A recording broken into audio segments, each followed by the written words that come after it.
الحمد للہ رب العالمین والعاقبۃ للمتقین والصلاة والسلام علی سید المرسلین اما بعد فاعوذ باللہ من الشیطان الرجیم بسم اللہ الرحمن الرحیم انما التوبۃ علی اللہ للذین یعملون السوء بجہالہ ثم یتوبون من قریب فاولئک یتوب اللہ علیہم وکان اللہ علیما حکیما۔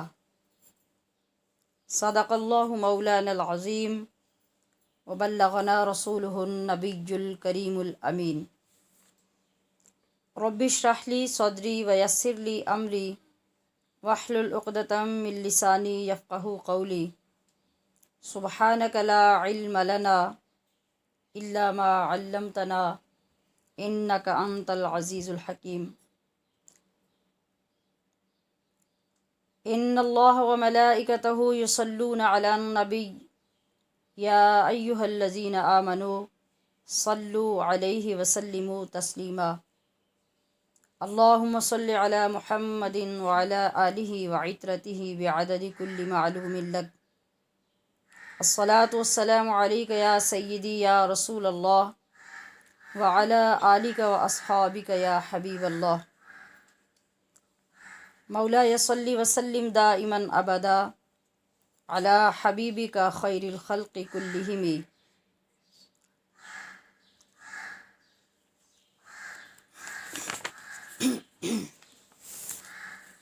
یا رب میں گناہ گار ہوں، توبہ قبول ہو۔ یا رب میں گناہ گار ہوں، توبہ قبول ہو۔ عصیاں پہ شرمسار ہوں، توبہ قبول ہو۔ جاں سوز و دل فگار ہوں، توبہ قبول ہو۔ جاں سوز و دل فگار ہوں، توبہ قبول ہو۔ سر تا پا انکسار ہوں، توبہ قبول ہو۔ گزری تمام عمر میری لہو و لعب میں، گزری تمام عمر میری لہو و لعب میں، نیکی نہیں ہے کوئی عمل کی کتاب میں۔ صالح عمل بھی کوئی نہیں ہے حساب میں، صالح عمل بھی کوئی نہیں ہے حساب میں، دستے دعا بلند ہے تیری جناب میں۔ یا رب میں گناہ گار ہوں، توبہ قبول ہو۔ عصیاں پہ شرمسار ہوں، توبہ قبول ہو۔ میں ہوں گناہ گار مگر تو ہے کریم، میں ہوں گناہ گار مگر تو ہے کریم، میں ہوں سیاہ کار مگر تو ہے رحیم، میں ہوں فناہ پذیر مگر تو ہے قدیم، میں ادنیٰ حقیر سہی تو ہے عظیم۔ یا رب میں گناہ گار ہوں، توبہ قبول ہو۔ عصیاں پہ شرمسار ہوں، توبہ قبول ہو۔ اور یا رب تیرے کرم تیری رحمت کا واسطہ، یا رب تیرے کرم تیری رحمت کا واسطہ، یا رب تیری عطا تیری نعمت کا واسطہ، یا رب تیرے جلال و جلالت کا واسطہ، یا رب تیرے جلال و جلالت کا واسطہ، یا رب رسول حق کی رسالت کا واسطہ۔ یا رب میں گناہ گار ہوں، توبہ قبول ہو۔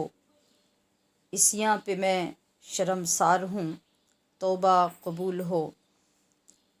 میں اعتراف کرتی ہوں اپنے قصور کا، میں اعتراف کرتی ہوں اپنے قصور کا، میں ہو گئی ہوں ایسے گناہوں میں مبتلا جن کی ہے آخرت میں کڑی سے کڑی سزا، جن کی ہے آخرت میں کڑی سے کڑی سزا، لے دے کے مجھے تیرے کرم کا ہے آسرا۔ یا رب میں گناہ گار ہوں، توبہ قبول ہو، اسیاں پہ میں شرمسار ہوں، توبہ قبول ہو۔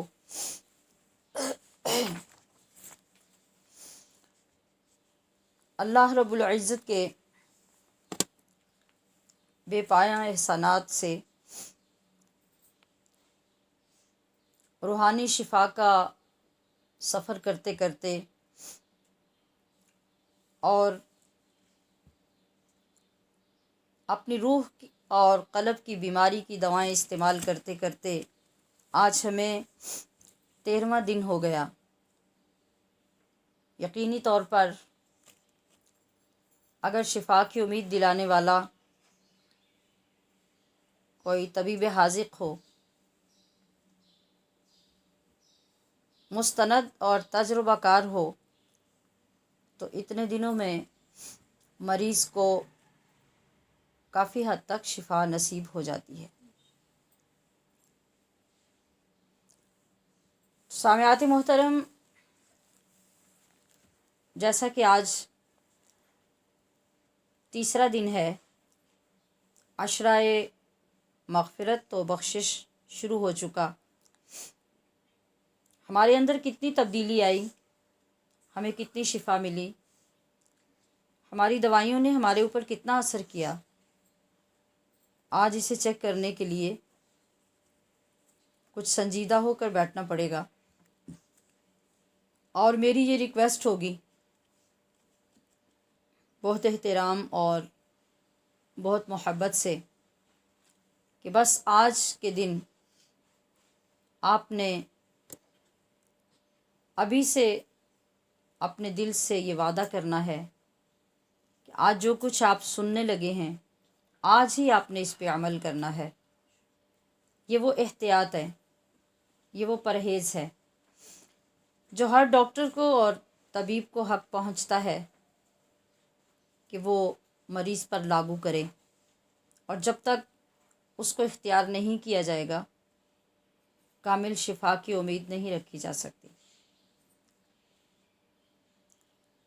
ہم میں سے کوئی شفا دے نہیں رہا، ہم سب طبیب کائنات سے شفا طلب کر رہے ہیں۔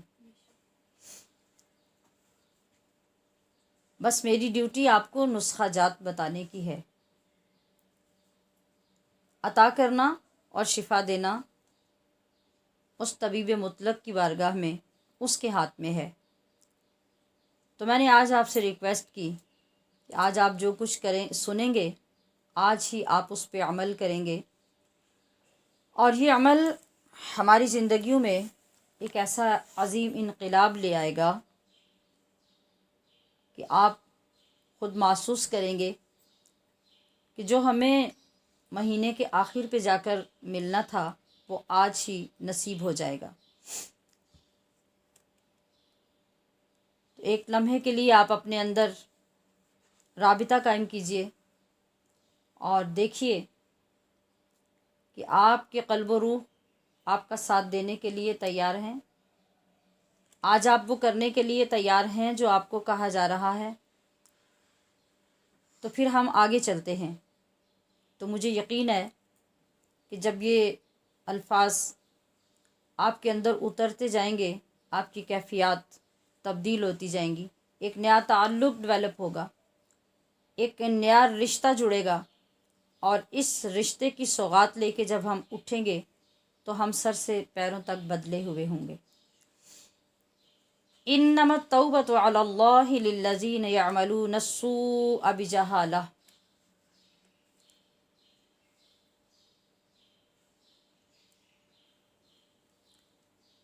ثم یتوبون من قریب۔ سوائے اس کے نہیں، یا تحقیق ان لوگوں کے لیے جنہوں نے جہالت کے سبب برے اعمال کر لیے، اللہ تعالیٰ پر لازم ہے کہ وہ ان کی توبہ قبول فرمائے۔ لازم ہے، کسی نے لازم نہیں کی، اللہ اپنی رحمت سے اپنے اوپر اور اس محبت کی وجہ سے لازم کرتا ہے جو اسے اپنے بندوں کے ساتھ ہے۔ کن بندوں کے ساتھ؟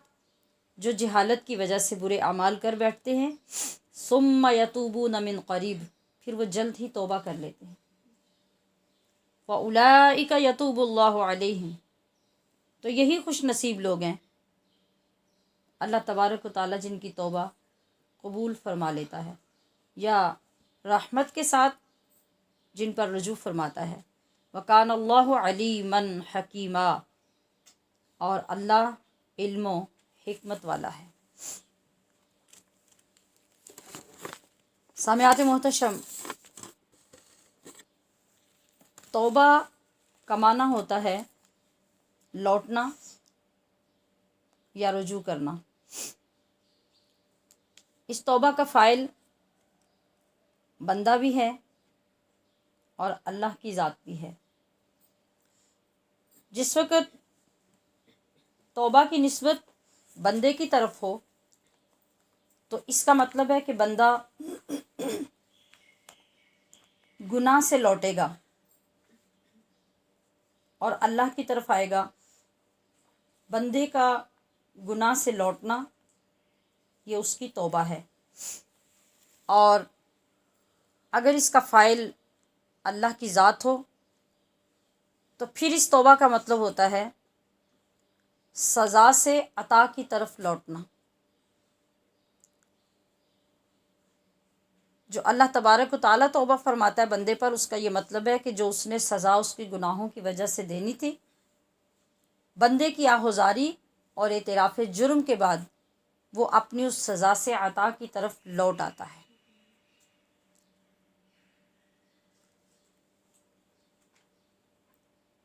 یہ لغت میں معنی ہے توبہ کا، رجوع کرنے کے، اور لوٹنے کے۔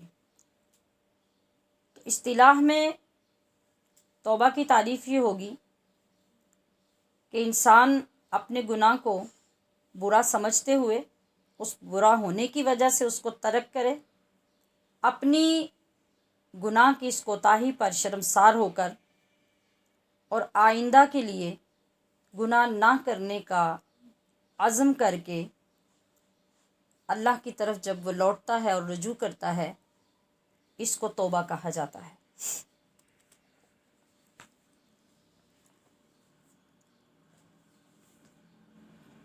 اب ہر توبہ ایک جیسی نہیں ہوتی۔ جس مرتبے کا گناہ ہوگا توبہ بھی اسی مرتبے کی ہوگی۔ اگر ہمارا گناہ اللہ کے حقوق سے متعلق ہے تو پھر تو توبہ کی کیا ہی بات ہے۔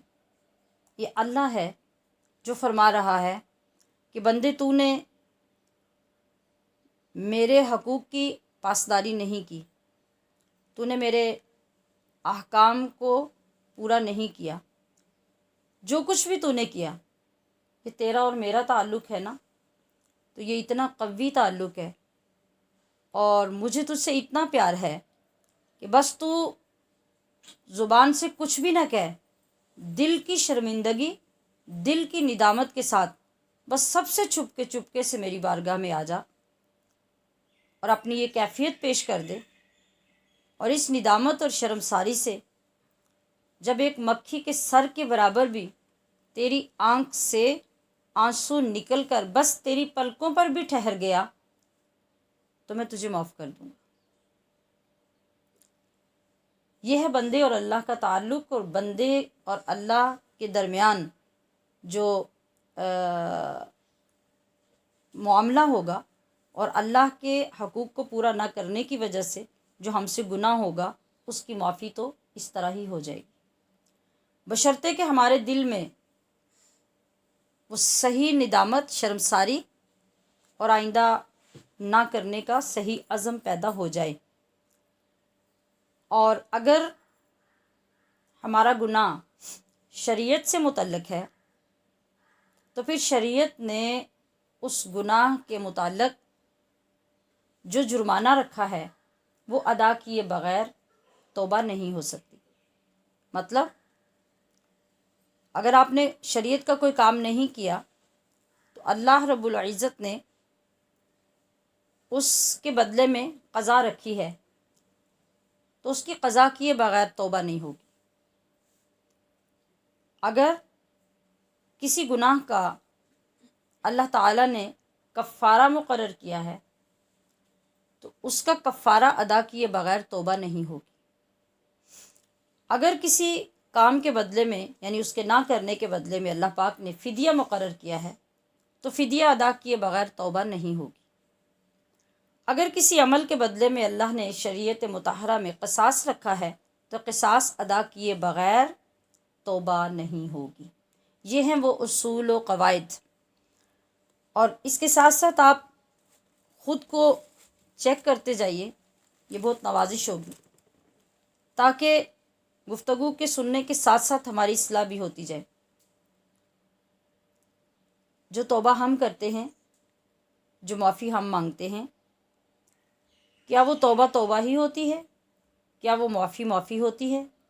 ہم یہ چاہتے ہیں کہ ہم ساری زندگی نہ وضو کریں نہ نماز پڑھیں، اور بڑھاپے کی عمر میں ہم بس یہ کہہ دیں یا اللہ تو معاف کر دے، تو غفور الرحیم ہے، اور ہم لوگوں کو سناتے پھرتے ہیں کہ ہمارا جو رب ہے وہ غفور الرحیم ہے۔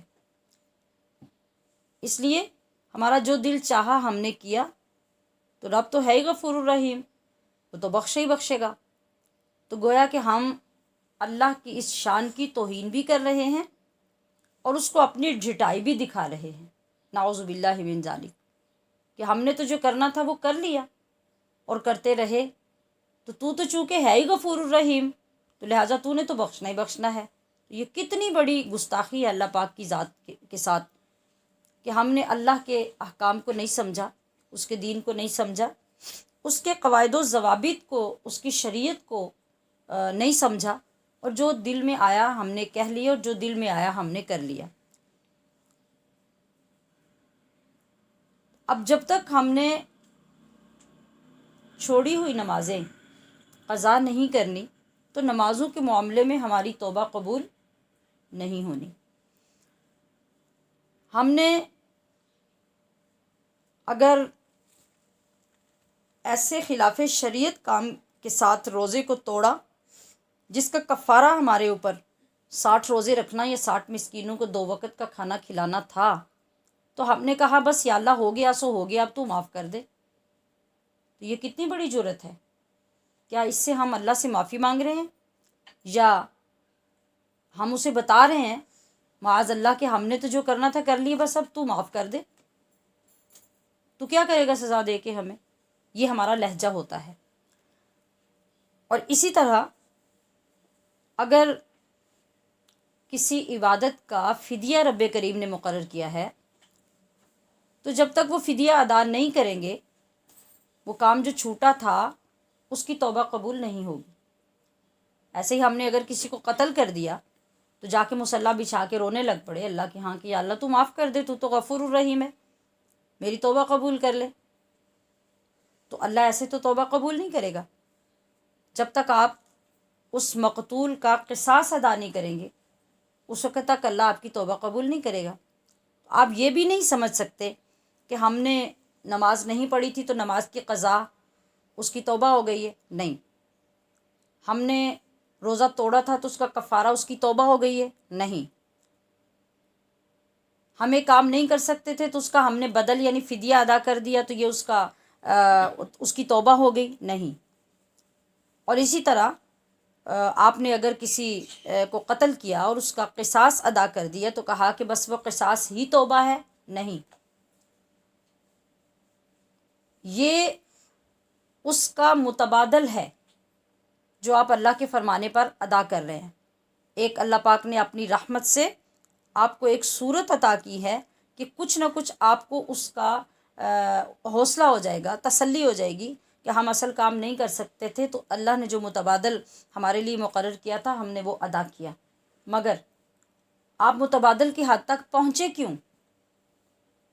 آپ تو بندے تھے، آپ تو غلام تھے، آپ کو یہ جرأت کس نے دی کہ اپنے مالک کی خلاف ورزی کریں؟ ہاں، کبھی اضطراری صورت میں، کبھی بے اختیاری صورت میں ایسا ہو گیا تو اس کے لیے تو چھوٹ آپ کے لیے اللہ نے رکھی، مگر آپ تو ایسا نہیں کرتے۔ آپ تو معمولی سی باتوں پر اللہ کے بہت بڑے احکام کو ٹال دیتے ہیں۔ تو اب وہ جو آپ نے اپنے وقت پر اللہ کے فرمائے ہوئے کام کو نہیں کیا، اللہ کو جو ناراض کیا، اللہ کے حکم کو وہ ویلیو نہیں دی جو اس کی تھی، جو بر وقت کرنے کا تقاضا تھا، وہ آپ نے جب پورا نہیں کیا، اس کو دوسرے وقت میں جا کے کیا، بے وقت کیا، یا اپنی مرضی سے کیا، یا اس کی اہمیت کو کم سمجھا، تو اس پر جو آپ کو گناہ ہوا تھا، اس گناہ کی توبہ ابھی باقی ہے۔ وہ قضا سے، کفارے سے، فدیے سے، قصاص سے نہیں ہوگی۔ یہ سب چیزیں ادا کرنے کے بعد اب آئیں شرمساری کے ساتھ، اب آئیں ندامت کے ساتھ، اور پھر آ کے اللہ سے توبہ کریں، اب توبہ ہوگی۔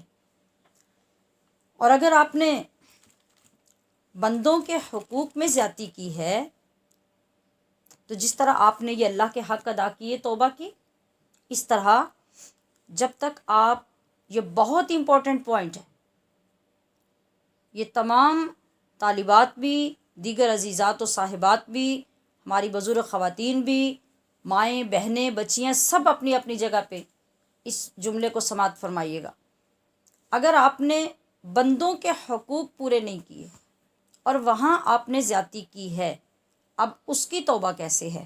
اگر آپ یہ کہیں کہ میں نے سر عام کسی کی بے عزتی کر دی، میں نے سر عام کسی پہ الزام لگا دیا، میں نے کسی کی عزت کو اچھال دیا، میں نے کسی کی عزت کو تار تار کر دیا، میں نے اس کو بدنام کر دیا، میں نے کسی کی چوری کر لی، کسی کا نقصان کر دیا، اس کی ریپوٹیشن خراب کر دی، اس کی زندگی خراب کر دی، اب میں یہ کہوں کہ میں جائے نماز بچھاؤں، توبہ کے نفل پڑھوں اور استغفار کی تسبیحات پڑھوں اور اللہ سے کہوں یا اللہ مجھے معاف کر دے، تو اللہ فرما رہا ہے، یہ کسی عالم دین کی بات نہیں ہے، اللہ فرما رہا ہے کہ میں اس بندے کو معاف نہیں کروں گا۔ کب تک؟ اللہ کو اپنے بندے کی عزت اتنی محبوب ہے کہ وہ فرماتے ہیں کہ جس کی تم نے عزت کو متاثر کیا، جس کی عزت کو خراب کیا، مجروح کیا، پہلے جا کے اس سے معافی مانگو، اس سے اپنا گناہ معاف کرواؤ۔ جس کی غیبت کی، اس سے جا کے سوری کرو، اس سے معافی مانگو۔ اب میں نے سوری کا لفظ کیوں بولا؟ وہ اس لیے بولا کہ ہم آج کل اسی سے کام چلاتے ہیں۔ یہ بولنا آسان ہے، اس میں ہمارے کوئی جذبات نہیں ہوتے، کوئی تاثرات نہیں ہوتے، ہم نارملی کہتے ہیں سوری، آئندہ نہیں ہوگا۔ اب یہ سوری کہنے سے ہمارے اوپر کیا اثر پڑا؟ کسی نے ہمارے اس لہجے میں ندامت دیکھی، شرمساری دیکھی، آئندہ نہ کرنے کا کوئی عہد، کوئی اثر دیکھا؟ نہیں۔ آپ کو اپنی لینگویج میں، اپنے لہجے میں، اپنے اندر وہ اثر پیدا کر کے معافی مانگنی ہے جس سے سننے والے کو بھی یہ محسوس ہو اور آپ کی باڈی لینگویج بھی یہ بتا رہی ہو کہ واقعی آپ شرمسار ہیں، آپ کو احساس ہوا ہے اپنی غلطی کا، گناہ کا، زیادتی کا، تو اب آپ اس کی تلافی کر رہے ہیں۔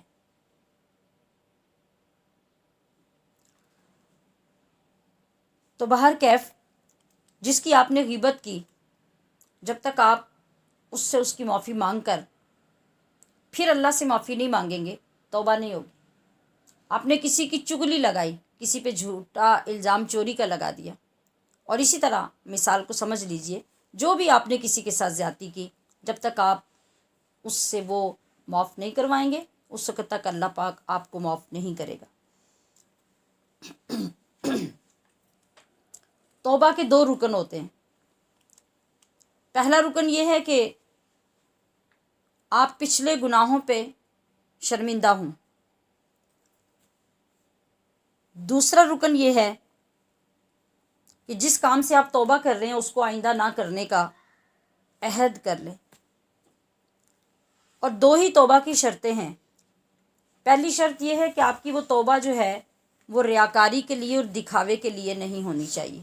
عام طور پہ یہ دکھاوا وہاں دیکھنے کو ملتا ہے جب بندے کا اپنا دل نہیں ہوتا معافی مانگنے کا، برادری، پنچایت اور دیگر لوگوں کی وجہ سے وہ مجبور ہو کے تو معافی بھی مانگ لیتا ہے اور معذرت بھی کر لیتا ہے، تو یہ صرف دکھاوے کی توبہ ہے، اس سے آپ کو کچھ حاصل نہیں ہونے والا۔ اور دوسری شرط کیا ہے کہ اللہ کی طرف سے آپ کے اندر ڈر بھی ہو اور امید بھی ہو۔ یہ جو دو کیفیتیں ہیں نا، بندے کے اندر خوف اور امید کا جمع ہونا، اسی کا نام ایمان ہے۔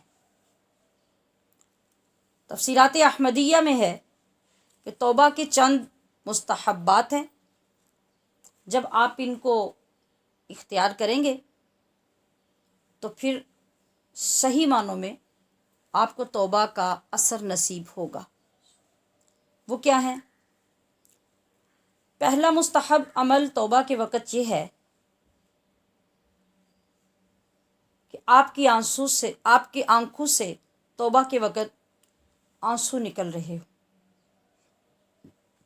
کیوں؟ اس لیے کہ یہ وہ پانی ہے جس سے اللہ کی رحمت کے پھول کھلتے ہیں، اور جب تک یہ پھول نہیں کھلیں گے آپ کے باطن کا گلستان معطر نہیں ہوگا، نہ ہی وہ آباد ہوگا۔ جب آپ روئیں گے، جب آپ آنسو بہائیں گے تو اس کا فائدہ کیا ہوگا؟ اس کا فائدہ اس بچے سے پوچھیں جس کو بھوک لگ رہی ہوتی ہے اور وہ روتا ہے دودھ کے لیے، تو جب وہ زور زور سے روتا ہے تو سارے کام چھوڑ کے ماں بھاگتی ہے فیڈر لے کے یا اس کو خود فیڈ کروانے، اور فوراً آ کے اس کو دودھ پلاتی ہے۔ یہ اس کے رونے کا فائدہ ہوا۔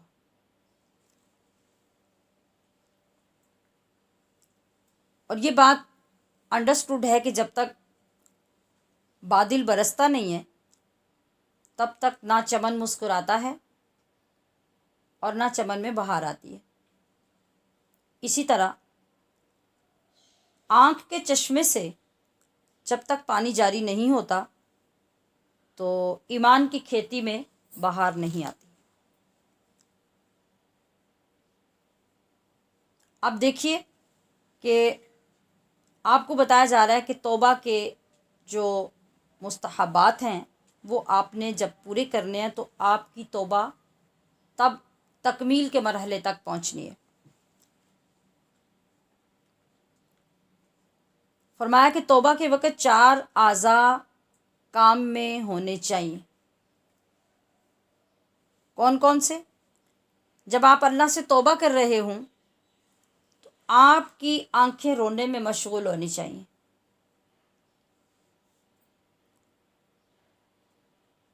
دوسرا عضو آپ کا دل ہے، اس کو خوف سے لبریز ہونا چاہیے۔ اور خوف کس چیز کا ہونا چاہیے؟ کہ اگر اللہ نے مجھے رد کر دیا تو کون سا دروازہ ہوگا جہاں جا کر میں سرخرو ہو سکوں گا۔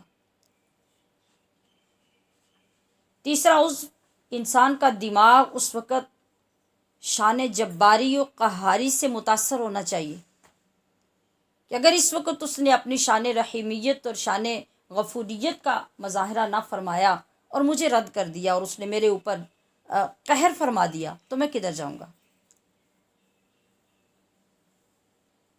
اور ان 3 اعضاء کی ان کیفیت کے بعد زبان کو استغفار کرنا چاہیے، تب آپ کی تیاری توبہ کے لیے ہوگی۔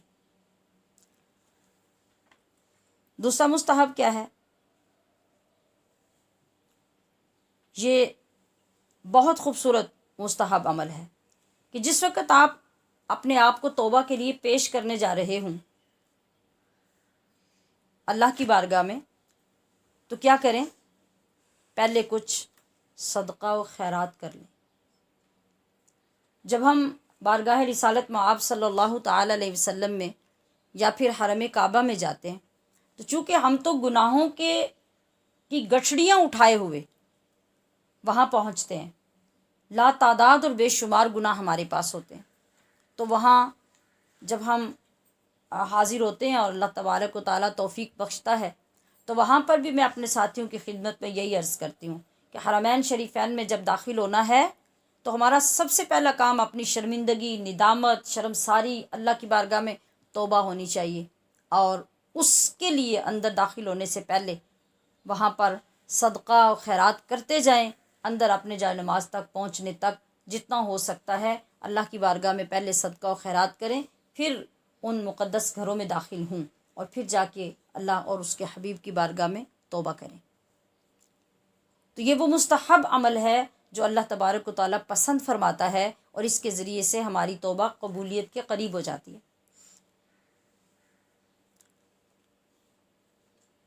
حضرت کعب بن مالک کی توبہ کا قصہ ریاض الصالحین میں جو طالبات پڑھتی ہیں، آپ نے یقیناً یہ پڑھا ہوگا کہ کتنے دن لگے ان کی توبہ قبول ہونے میں، اور ان کے جو باقی ساتھی تھے، اور وہ ایک چونکہ لمبا واقعہ ہے، میں اس کو یہاں تو ایڈ نہیں کروں گی، لیکن یہ کہ جب اللہ تبارک و تعالیٰ کی طرف سے ان کی توبہ کے قبول ہونے کی خوشخبری آئی، اور کم و بیش 50 دن لگ گئے اس میں، تو جیسے ہی اب سارا کچھ تو وہ چھوڑ چکے تھے، گھر بار بیوی بچے سب سے الگ ہو چکے تھے، اور اس وقت ان کے پاس اپنے چند کپڑے ہی تھے، تو وہی جو کل کائنات ان کے پاس تھی، جیسے ہی ان کو یہ خبر ملی کہ رب ذوالجلال نے میری توبہ کا اعلان کر دیا قبولیت کا، تو ان کے پاس جتنے اپنے کپڑے استعمال کے تھے سب انہوں نے اسی وقت صدقہ کر دیے۔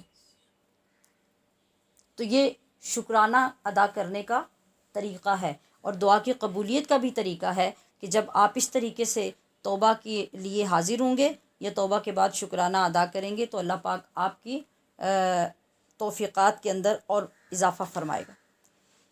جب ایسی توبہ بندے کو نصیب ہو جائے نا، ان تمام چیزوں کے ساتھ، یہ جو بھی میں نے عرض کی، تو پھر کیا ہوتا ہے؟ اس توبہ کے بعد انسان کی حالت ایسی ہو جاتی ہے کہ التائب من الذنب کمن لا ذنب لہ، ایسی توبہ کرنے والا اس طرح ہو جاتا ہے کہ جیسے کبھی اس نے کوئی گناہ کیا ہی نہیں تھا۔ اللہ کتنا کریم ہے، وہ کتنا رحیم ہے۔ وہ فرماتے ہیں کہ جب انسان اس طرح سچی توبہ کر لیتا ہے، تو یہاں کہا گیا کہ وہ اس طرح ہو جاتا ہے جیسے اس نے کبھی گناہ کیا ہی نہیں تھا۔ تو وہ جو نامہ اعمال ہمارے ہوتے ہیں، جہاں پہ ہمارے گناہ لکھے ہوتے ہیں، پھر ان کا کیا ہوگا؟ تو اللہ فرماتا ہے کہ وہ جو فرشتے ہوتے ہیں لکھنے والے، میں ان کو حکم دیتا ہوں کہ وہ تمہارا نامہ اعمال بالکل صاف کر دیتے ہیں۔ ایک تو یہ بات ہے، اب صاف تو کر دیا، میں آپ کی ڈیوٹی لگاؤں کہ آپ نے ایک ہفتہ یہ تمام رپورٹس لکھنی ہیں، فلاں فلاں فلاں لوگوں کی آپ نے تیار کرنی ہے، اور ہفتے کے بعد مجھے آپ نے رپورٹس پیش کرنی ہے۔ تو آپ نے جو اپنے قلم سے لکھا ہوگا، اور ہر روز ڈیٹیل سے توجہ سے آپ لکھ رہے ہوں گے، تو سارا نہ صحیح اس میں سے کافی سارا تو آپ کو زبانی بھی یاد رہ جائے گا کہ یہ چیزیں میں نے لکھی تھی، اگرچہ میں آپ کو کہہ دوں کہ جا کے یہ پیپر جلا دیجئے، ختم کر دیجئے، انہیں ریموو کر دیجئے، اب اس کی ضرورت نہیں ہے، تو پھر بھی آپ کو یاد تو رہے گا۔ تو یہ ہم جیسے لوگوں کو اپنا لکھا ہوا مکمل نہیں بھولے گا، تو فرشتوں کی یاداشت اور ہماری یاداشت کا تو کوئی مقابلہ نہیں ہے، تو پھر فرشتے کیسے بھولیں گے لکھے ہوئے کو مٹانے کے باوجود جس بندے کے گناہ لکھے تھے؟ تو اللہ فرماتا ہے کہ میں ان فرشتوں کو بھی وہ سارے گناہ بندے کے بھلا دیتا ہوں جو انہوں نے خود لکھے ہوئے ہوتے ہیں۔ کب؟ جب ان تمام شرائط کے ساتھ بندہ توبہ کر لیتا ہے، پھر وہ ایسا، یعنی کمل لا ذنب لہ کا کیا مطلب ہوا؟ کہ جیسے ماں کے پیٹ سے بچہ پیدا ہوتا ہے اور اس کے ذمے اور اس کے نامہ اعمال میں کچھ گناہ نہیں ہوتا، اس طرح اس بندے کے نامہ اعمال سے بھی تمام گناہ ریموو کروا دیتا ہوں۔ اور کبھی توبہ کرنے سے انسان صرف گناہ نہیں بخشواتا، بلکہ توبہ کرنے سے کبھی کبھی ایسا مقام مل جاتا ہے کہ دنیا حیران رہ جاتی ہے، اور وہ مقام کیا ہوتا ہے؟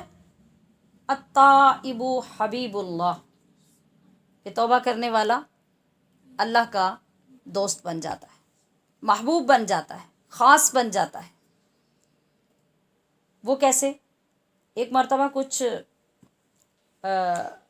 نوجوان بیٹھے گفتگو کر رہے تھے، آپس میں بحث ہو رہی تھی، اور ایک بزرگ آدمی پاس سے گزرا،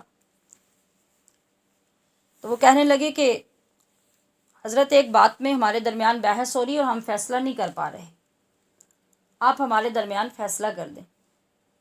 انہوں نے کہا کہ بتائیے۔ کہنے لگے کہ ہم یہ کہہ رہے ہیں کہ ایک شخص نیکوکار ہے اور ایک سیاہ کار ہے، گناہ گار ہے، خطا کار ہے، تو کیا اللہ تبارک و تعالی زیادہ توجہ نیک کار کے دل کی طرف فرماتا ہے، یا پھر جو گناہ گار توبہ کرتا ہے اس کے دل کی طرف اللہ زیادہ توجہ فرماتا ہے؟ آپ ہمارا اس بات کا فیصلہ فرما دیں۔ وہ شخص چند لمحوں کے لیے خاموش ہوا، کہنے لگا میں تو عالم نہیں ہوں اور کچھ زیادہ جانتا نہیں ہوں. بس ایک بات میرے ذہن میں آئی ہے، میرا تجربہ جو کہتا ہے کہ میں کپڑا بنتا ہوں، کپڑا بنائی کرنے کا کام کرتا ہوں. تو اس کے لیے لمبے لمبے سے دھاگے جب میں سیدھے کرتا ہوں، یہ پرانا طریقہ ہے نا، مینول طریقہ، جو کھڈیوں پر تیاری کی جاتی تھی کپڑے کی، اور دھاگے پہلے ان کے جال بنائے جاتے تھے، تو پھر ان کو کپڑوں میں تبدیل کیا جاتا بنائی کر کے. تو کہنے لگا کہ جب میں وہ سارے دھاگے جب سیدھے کرتا ہوں تو کوئی دھاگا ان میں سے ٹوٹ جاتا ہے، اور پھر میں اس کے اوپر گرہ لگاتا ہوں، گرہ لگا کے اس کو جوڑتا ہوں. تو کپڑے کی بنائی کے دوران میرا زیادہ دھیان اس گرہ والے دھاگے کی طرف رہتا ہے جو پہلے ٹوٹا تھا اور پھر اس کو جوڑا تھا، کہ کہیں وہ دوبارہ ٹوٹ نہ جائے اور میرا کپڑا خراب نہ ہو جائے. تو میرا وجدان یہ کہتا ہے کہ جب وہ دھاگا ٹوٹتا ہے تو اس کی گرہ لگتی ہے، اور پھر میرا دھیان اس کی طرف رہتا ہے کہ یہ کہیں دوبارہ نہ ٹوٹ جائے. تو میرا وجدان یہ کہتا ہے کہ میرا جو رب ہے، جس وقت بندہ گناہ کر کے اس رب سے اپنے تعلق توڑ لیتا ہے اور توبہ کر کے جب دوبارہ وہ اپنا تعلق رب سے جوڑتا ہے، تو وہ رب پھر اس بندے کے قلب کی طرف زیادہ توجہ رکھتا ہے کہ یہ دوبارہ ٹوٹ نہ جائے. یعنی جن لوگوں کے اندر ایمان مضبوط ہوتا ہے وہ ہر چیز سے اپنے رب کا تعلق قائم کر لیتے ہیں، پازیٹیو سوچ ہوتی ہے ان کی، اور وہ کبھی اپنے رب سے دور نہیں ہوتے. یہ جو بات اس بزرگ نے کی، اس نے کہا کہ میں عالم دین نہیں ہوں، مگر وہ ایک سچا مسلمان ہے. کم از کم اس کو اپنے رب اور رسول کے حکم کا پتہ ہے کہ رسول اللہ صلی اللہ علیہ وسلم نے فرمایا کہ التائب حبیب اللہ، کہ توبہ کرنے والا اللہ کا دوست. تو جو دوست ہوتا ہے اس کے قلب کی طرف، اس کی نگاہوں کی طرف، اس کی روح کی طرف، اس کے جسم کی طرف، تو محبوب کی طرف تو بہت زیادہ دھیان ہوتا ہے، بلکہ سب سے زیادہ ہوتا ہے. تو پھر اللہ اگر توبہ کرنے والے کو اپنا حبیب بنا لیتا ہے تو یقینی بات ہے کہ جو نیکوکار ہے وہ تو ہے ہی نیکوکار، جو ابرار ہیں وہ تو ہیں ہی ابرار. اور یہ ایک عام اپنا جو ہمارا تجربہ اور مشاہدہ ہوتا ہے اس میں بھی یہ بات پائی جاتی ہے کہ ماں باپ کی اولاد میں ساری اولاد جب ایک جیسی نہیں ہوتی. ایک بچہ بہت ذہین و فتین لائق فائق ہے، اس کو ٹیوشن آپ نہیں بھی پڑھاتے، وہ تب بھی اپنی محنت سے اور اپنی توجہ سے اور اپنی ذمہ داری سے کلاس میں بڑے اچھے مارکس لے لیتا ہے، بڑا اچھا کامیابی حاصل کر لیتا ہے، اور باقی کاموں میں بھی بہت ایکٹیو ہوتا ہے. تو آپ بتائیے کہ ماں باپ کا دھیان ہر وقت اس کی طرف ہوتا ہے. دوسرا بچہ جو ہے اس کا یہ حال ہے کہ وہ کبھی پاس ہو جاتا ہے، کبھی فیل ہو جاتا ہے، ٹیوشن پڑھا کے بھی اس کا کوئی حال نہیں ہے. اب ماں کی زیادہ توجہ کس کی طرف ہوگی؟ وہ جو پڑھانے کے باوجود بھی پڑھ نہیں سکتا، جو پاس نہیں ہو سکتا. تو اللہ کریم اسی وجہ سے گناہ گار کی طرف توجہ زیادہ فرماتا ہے اور مختلف طریقوں سے اس کو اپنی بارگاہ کی طرف مائل فرماتا ہے کہ وہ میری طرف آئے. کوئی بھی بہانہ ہو جس کی وجہ سے وہ میری طرف آئے تو میں اس کو قبول کروں اور میں اس کو پہلے سے زیادہ اپنے قریب کروں. تو میں یہ بتا رہی تھی کہ کبھی کبھی توبہ کے بعد انسان اتنے اعلیٰ مقام پہ چلا جاتا ہے کہ وہ خود بھی نہیں سوچ سکتا کہ اللہ پاک نے میرے ساتھ یہ سلوک کیا. حضرت عمر فاروق رضی اللہ تعالی عنہ کا دور ہے، تو آپ کو اللہ تبارک و تعالیٰ کی طرف سے حکم ہوتا ہے کہ میرا ایک بوڑھا بندہ ہے، اس کو جا کر 700 درہم دے دو. آپ تلاش کرتے ہیں اس بندے کو، جو نشانی علامت بتائی گئی تو وہ نہیں ملتا. علامات بیان کرتے ہوئے پتہ چلتا ہے کہ وہ ایک گویہ ہے، گانے بجاتا ہے. تلاش کرتے کرتے آپ قبرستان میں پہنچے تو وہاں قبرستان میں وہ شخص مل گیا. جب آپ نے اللہ کے حکم کے مطابق وہ تھیلی جس کے اندر 700 درہم تھے اس کو پکڑائے تو وہ حیران ہو گیا. کہ میرے لیے اللہ کی طرف سے یہ تحفہ کیسے آ گیا؟ آپ نے فرمایا کہ تو نے جب اپنے گناہوں سے سچی توبہ کی اور آ کے یہاں بیٹھ گیا اور اللہ سے تو نے سچی معافی مانگ کر اس سے طلب کیا، تو اللہ پاک نے تیری توبہ اس شان سے قبول کی کہ جو تو نے مانگا اللہ نے وہ تجھے عطا کر دیا۔ بس چونکہ تعلق جڑ چکا تھا نا، دل نرم ہو چکا تھا، وہ سختی اور قساوت ختم ہو چکی تھی، اب اللہ کی محبوبیت کا مقام آ چکا تھا۔ جیسے یہ پتہ چلا کہ میرے محبوب رب نے میری توبہ اس شان سے قبول کی ہے، تو بس ادھر ایک ہاتھ تھیلی آگے پکڑنے کے لیے بڑھایا اور ساتھ ہی جان نکل گئی، روح پرواز کر گئی۔ اس محبت میں جو توبہ کے بعد اللہ نے اپنی محبت اس دل میں ڈالی، اور اس سلوک نے اس بندے کے اوپر یہ کیفیت طاری کر دی کہ اس کی روح ہی پرواز ہو گئی، یہ سوچ کے، یہ دیکھ کے کہ میرا رب کتنا غفور الرحیم ہے۔ پھر دوسرا فائدہ توبہ، ایسی توبہ نصیب ہونے کا یہ ہوتا ہے کہ بڑے بڑے مجرم بھی جو ایسے توبہ کرنے والے کو دیکھیں گے کہ اس کا مقام و مرتبہ بدل گیا، تو وہ کبھی اللہ کی رحمت سے مایوس نہیں ہوں گے۔ جب بھی توفیق توبہ مل جائے گی وہ ضرور توبہ کی طرف آئیں گے۔ تیسرا فائدہ یہ ہوگا کہ قانون اسلامی کے مطابق جب ہم توبہ کریں گے تو وہ توبہ ضرور قبول ہوگی، وہ توبہ رد نہیں کی جائے گی۔ قانون اسلامی کیا؟ وہ جو میں نے اوپر پہلے عرض کر دیا کہ جب آپ اسلامی حدود، شریعت کی حدود کو پورا کرنے کے بعد، ان ضابطوں کو ماننے کے بعد توبہ کریں گے تو اللہ پاک یقیناً آپ کی توبہ قبول کرے گا۔ اور چوتھا فائدہ یہ سامنے آئے گا کہ جو گناہ کرنے والا ہے وہ جاہل ہے، اگرچہ وہ عالم ہی ہو۔ جاہل کا کیا مطلب ہے؟ انما التوبۃ علی اللہ للذین یعملون السوء بجہالہ، جہالت کی وجہ سے۔ جہالت کا یہ مطلب ہے کہ بعض اوقات گناہ تو علماء سے بھی ہوتے ہیں، اولیاء سے بھی ہو جاتے ہیں، بہت نیک لوگوں سے بھی گناہ ہو جاتے ہیں، تو وہ گناہ کیوں کرتے ہیں؟ بجہالت، ان کے کہنے کا کیا مطلب، یہاں فرمانے کا مطلب ہے کہ جس وقت انسان گناہ میں مبتلا ہوتا ہے نا، اگرچہ وہ عالم ہی ہو، اگرچہ وہ سمجھدار، عقل مند، دانش مند ہی ہو، اگرچہ وہ اس کے گناہ کو، عذاب کو جانتا ہی ہو، پھر بھی جس وقت اس سے گناہ ہوتا ہے اس وقت اس کے اوپر وہ جو کیفیت آتی ہے گناہ کرنے کی، اس کیفیت میں وہ علم اس سے دور ہو جاتا ہے۔ اگر وہ علم اس سے دور نہ ہو تو پھر وہ کبھی گناہ نہیں کرتا۔ مطلب گناہ کا غلبہ، نفس کا غلبہ، شیطان کا جب غلبہ ہوتا ہے تو وہ جو علم اس کے اندر تھا کہ اس گناہ کا یہ عذاب ہوگا، مثال کے طور پہ زنا کا عذاب کیا ہے اور اس کی دنیا کی سزا کیا ہے، وہ پتہ ہونے کے باوجود اگر ایک انسان سے سرزد ہو جاتا ہے تو اس وقت جو اس کے اوپر شہوت کا اور نفسانیت کا جو غلبہ ہوتا ہے وہ اس کے ذہن سے وہ نکال دیتا ہے، اور جب وہ کر لیتا ہے پھر اس کے بعد اس کو سمجھ آتی ہے، وہ نادم ہوتا ہے، شرمسار ہوتا ہے، وہ روتا ہے، وہ آہو زاری کرتا ہے کہ مجھ سے ظلم ہو گیا۔ اب یہ بات سمجھ میں آ گئی کہ اس جہالت کا کیا مطلب ہے؟ عالم ہونے کے باوجود اس وقت جاہل کیوں ہے؟ کہ اس وقت اس کے ذہن سے وہ چیز دور ہو گئی۔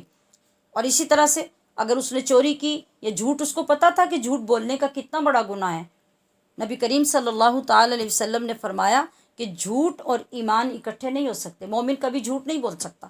تو پھر جب وہ جھوٹ بول رہا ہے، جھوٹ بول چکا ہے، تو اس کا کیا مطلب ہے کہ جس وقت اس نے جھوٹ بولا، گناہ کے غلبے کی وجہ سے، لالچ کے غلبے کی وجہ سے، کسی بھی وجہ سے، وہ جو اویئرنیس، وہ جو علم تھا وہ اس سے دور ہو گیا اور وہ گناہ کر بیٹھا۔ جب کر چکا تو پھر اسے سمجھ آئی کہ میں نے ظلم کیا۔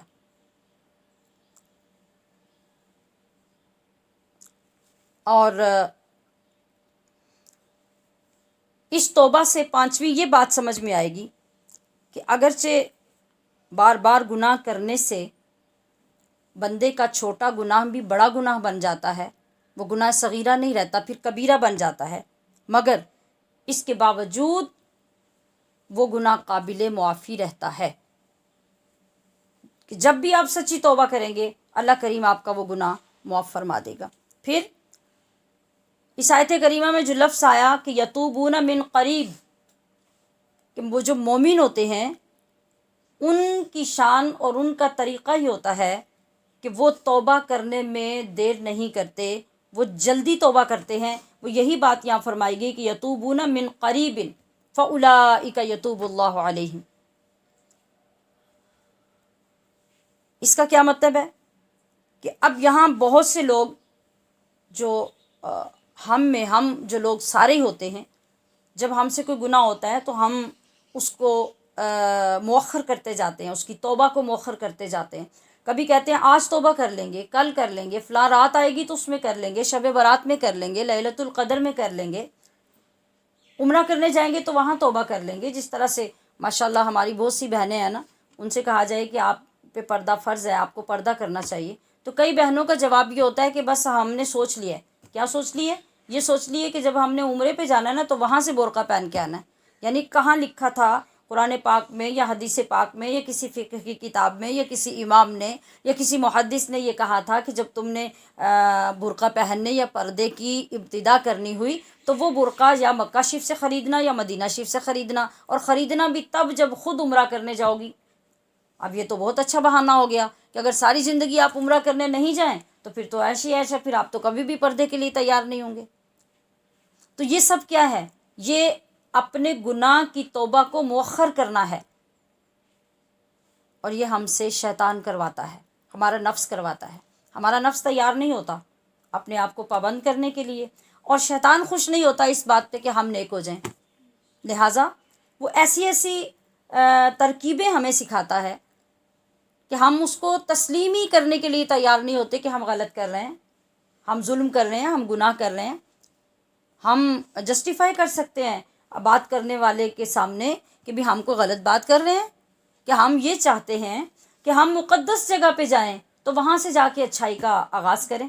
تو پھر آپ کو پہلے سوچنا چاہیے تھا، بالغ ہونے پر آپ کے اوپر پردہ فرض ہے تو آپ کو بالغ بھی مکہ شریف میں جا کے ہونا چاہیے تھا، مدینہ شریف میں بالغ ہونا چاہیے تھا، تاکہ پھر آپ اس وقت اس پہ عمل بھی کر لیتے۔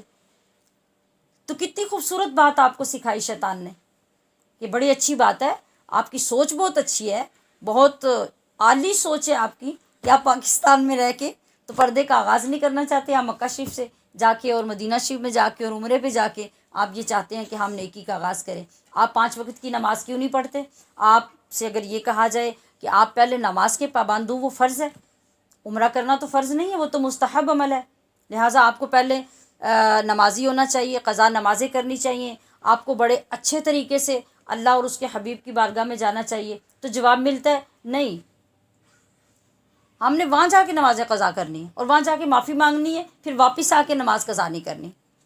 کیا عجیب فلسفہ ہے، اور کتنی ورکنگ ہے شیطان کی ہمارے ساتھ، وہ کس کس خوبصورت طریقے سے ہمیں گمراہ کرتا ہے، اور پھر ہماری توبہ مؤخر ہوتی چلی جاتی ہے، ہم توبہ کے قریب نہیں آتے۔ تو میں یہ عرض کر رہی تھی کہ جب انسان کو ایسی کامل توبہ نصیب ہو جاتی ہے تو پھر اس کی برکات کیا ہوتی ہیں؟ قرآن عظیم فرماتا ہے کہ وَمَن يَعْمَلْ سُوءًا أَوْ يَظْلِمْ نَفْسَهُ، جس شخص نے کوئی برا عمل کر لیا یا اپنی جان پہ وہ ظلم کر بیٹھا، ثُمَّ يَسْتَغْفِرِ اللَّهَ، اور پھر اس نے اللہ سے توبہ چاہی، استغفار کیا، معافی مانگی، یجد اللہ غفور الرحیمہ، تو پھر وہ اللہ کو بخشنے والا نہایت مہربان پائے گا۔ تو توبہ جو ہے یہ اپنے مولا کو منانے کا نسخہ ہے، آپ اس کے ذریعے بہت جلد اپنے رب کو راضی کر سکتے ہیں۔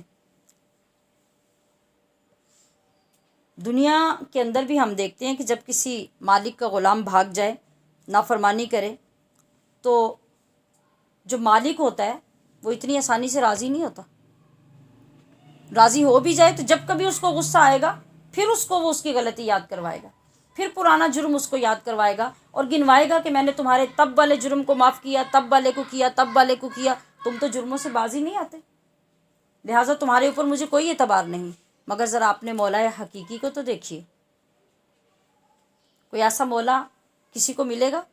کوئی ایسا کریم رب، کوئی ایسا رحیم اللہ، ایسا رب کریم جو گناہوں سے شرمسار ہو کے آنے والے کو کیا فرماتا ہے؟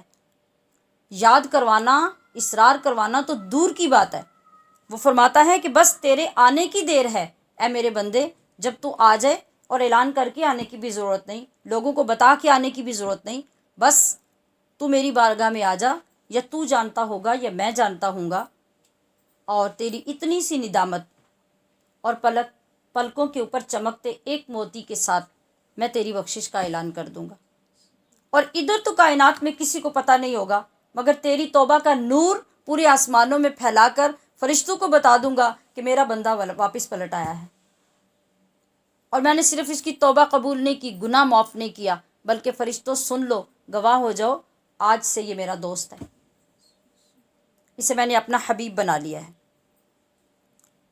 تو پھر دوسرے مقام پہ اللہ کریم فرماتا ہے ان اللہ یحب التوابین، کہ جو بہت توبہ کرنے والے لوگ ہیں، جو بار بار توبہ کرتے رہتے ہیں، اللہ پاک ان کو بہت پسند کرتا ہے، ان سے بہت محبت فرماتا ہے۔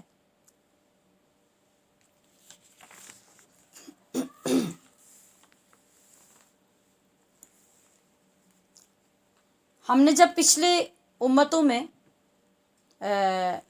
لوگوں کے واقعات پڑھے تو پتہ چلا کہ کئی 100 سال کی زندگی پانے والے لوگ بھی جب کئی 100 سال اللہ کی نافرمانی میں گزارتے رہے، اور جب کبھی توبہ کا خیال آیا تو اللہ کی بارگاہ میں جھکے، تو ان لوگوں کو بھی اللہ کریم نے مایوس نہیں کیا، رد نہیں کیا، بلکہ ایک شخص کے بارے میں ہے کہ بنی اسرائیل کا ایک شخص 20 سال پہلے تو عبادت کرتا رہا، پھر اچھی طرح شیطان نے گھیر لیا، پھر 20 سال نافرمانی میں گزارے۔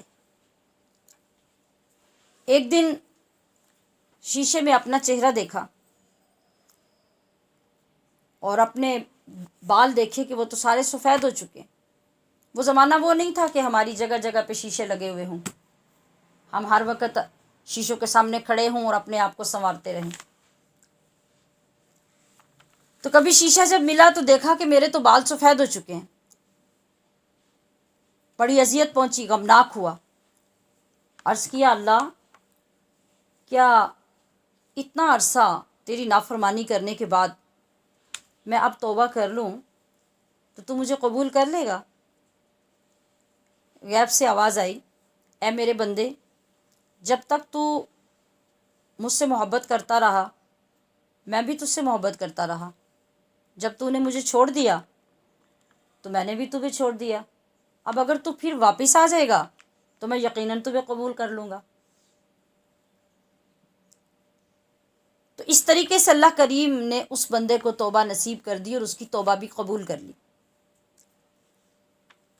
اسی طرح ایک اور شخص کے بارے میں ہے کہ وہ گناہ کرتا رہا، جب آخری وقت قریب آنے لگا تو ایک دن خیال آیا، تو اپنی بیوی سے کہنے لگا کہ کوئی ایسا بندہ، کوئی ایسا دوست، کوئی ایسا شخص ہے جو رب کی بارگاہ میں میری شفاعت کر دے اور وہ مجھے بخشوا لے، میرے گناہ معاف ہو جائیں۔ بیوی نے کہا کہ اب اس وقت تیرا ساتھ کون دے گا؟ اب تو اللہ کی اور اللہ کی بخشش کی بات مت کر کہ تو اس سے حالات بگاڑ چکا ہے، اب اللہ کا ذکر کرنے کا تجھے کوئی فائدہ نہیں۔ جب اس نے یہ بات سنی تو دل کے اندر ایک اضطراب پیدا ہوا، سخت تکلیف پیدا ہوئی، اور یہ سنتے ہی وہ گھر چھوڑ کے جنگل کی طرف نکل گیا، دیوانگی طاری ہو گئی، اور وہ اس طرح سے ہر چیز کو دیکھ کر ان کو مخاطب کرتا، کبھی آسمان کی طرف نظریں اٹھاتا اور کہتا آسمان تو رب کی بارگاہ میں میری سفارش کر دے، کبھی ادھر سے مایوس لوٹتا، آواز نہیں آتی، پھر زمین کی طرف مخاطب ہوتا، کہتا کہ زمین تو رب کی بارگاہ میں میری سفارش کر دے، جب ادھر سے جواب نہیں ملتا پھر پہاڑوں کو مخاطب کرتا، پھر درختوں کو مخاطب کرتا، دیوانہ وار وہ لپکتا کبھی ادھر کبھی ادھر اور جنگلوں میں پھرتا، اسی طرح پکارتے پکارتے کئی دنوں کے بعد وہ جب بالکل بے بس ہو گیا تو بے ہوش ہو کے گر پڑا۔ جب بے ہوش ہو کے گرا تو اللہ کریم نے فرشتے کو بھیجا اور کہا جاؤ میرے اس بندے کو جا کے اٹھا کے بٹھا دو۔ فرشتہ آیا، اس نے اس بندے کو اٹھا کے بٹھا دیا، چہرے سے گرد صاف کی اور کہا تیرا رب تجھے یہ پیغام دے رہا ہے کہ اے میرے بندے، میں نے تیری توبہ قبول کر لی ہے۔ وَهُوَ الَّذِي يَقْبَلُ التَّوْبَةَ عَنْ عِبَادِهِ وَيَعْفُو عَنِ السَّيِّئَاتِ۔ یہ وہ رب ہے جو اپنے بندے کی ہر حال میں توبہ قبول کر لیتا ہے۔ تو عزیزات محترم، میں نے آغاز ہی میں آپ کی خدمت میں یہ گزارش کی تھی کہ آج بس یہ ارادہ کر لیجئے کہ آج کا دن توبہ کا دن ہوگا، آج کی رات توبہ کی رات ہوگی۔ آج کا دن کیا ہے؟ آج کا دن کون سا شروع ہوا ہے؟ آج جمعرات ہے، اور دیکھیے ہمارے نصیب کے اللہ پاک نے یہ ٹاپک جو ہمیں دیا، یہ جمعرات کو دیا، اور آنے والی جو شب ہے وہ جمعے کی شب ہے۔ وہ تو عام ہفتے بعد شب آئے تو وہی بہت عظیم الشان عظیم المرتبت ہوتی ہے۔ تو یہ ہمارے مقدر ہیں کہ اللہ نے ہمیں یہ جو سوچ عطا کی ہے توبہ کرنے کی، یہ اس دن میں دی ہے کہ ہم دن میں بھی استغفار پڑھیں، اور پھر رات جب آئے جمعے کی رات تو اس رات میں جتنا وقت بھی اس کی بارگاہ میں گزارا جا سکے توبہ کرتے ہوئے گزاریں۔ اور یہ بات بھی یاد رکھیے کہ ہم جب کہتے ہیں استغفر اللہ ربی من کل ذنب واتوب الیہ، یہ اس عشرہ کی دعا بھی ہے، یا کسی اور صیغے کے ساتھ بھی جب ہم استغفار کرتے ہیں تو استغفار توبہ نہیں ہوتی۔ اس جملے کو اچھی طرح سمجھ لیجئے، استغفار توبہ نہیں ہوتی۔ استغفار اور توبہ میں یہ فرق ہے کہ استغفار راستہ ہے، استغفار سفر ہے، اور توبہ اس سفر کی منزل ہے، وہ مقام ہے جہاں ہم نے پہنچنا ہے۔ استغفار کے ذریعے ہم اظہار کرتے ہیں کہ یا اللہ ہم توبہ کرنا چاہتے ہیں، ہماری توفیق میں اضافہ فرما، ہمیں وہ مقام عطا کر کہ ہم تیری بارگاہ میں جھک سکیں اور اپنے گناہوں کا اعتراف کر سکیں۔ تو جب ہم وہ کریں گے اور اس کیفیت اور ان تمام شرائط کے ساتھ جو آپ کو بتائی گئی ہیں، ہم جب اللہ کی بارگاہ میں حاضر ہوں گے اور یہ تمام شرائط پوری کر کے اپنے اندر وہ تبدیلی لا کے اٹھیں گے، وہ توبہ ہوگی۔ استغفر اللہ کہنا توبہ نہیں ہے، لہٰذا سارا دن استغفار کریں۔ آج دن میں جتنی بھی استغفار کی جا سکتی ہے، آپ یہ سمجھیں کہ ہم نے توبہ کا سفر شروع کر دیا۔ استغفر اللہ ربی من کل ذنب واتوب الیہ۔ اور یہ سارا نہیں آتا جن خواتین کو اللہم اغفر لی رب اغفر لی، اتنا ہی کہتے رہیں اور شام تک پڑھتے رہیں، زیادہ سے زیادہ استغفر اللہ العظیم ہی کہتے رہیں، جو بھی آسان لگے۔ اور جب رات آ جائے تو پھر یہ سمجھیں کہ ہمارے سارے دن کا سفر اب ختم ہونے والا ہے، اب ہم نے توبہ کی پوری تیاری کر لی ہے۔ اپنے آپ کو پاک صاف کر کے اللہ کے حضور آج کی رات میں پیش کریں، اور جب اپنے لیے توبہ کی دعا کریں تو مجھ گناہگار کے لیے بھی توبہ کرنے اور اس کی قبولیت کی دعا بھی ضرور فرمائیں۔ اللہ پاک ہماری توفیقات خیر میں اضافہ فرمائے۔ وآخر دعوانا ان الحمد للہ رب العالمین۔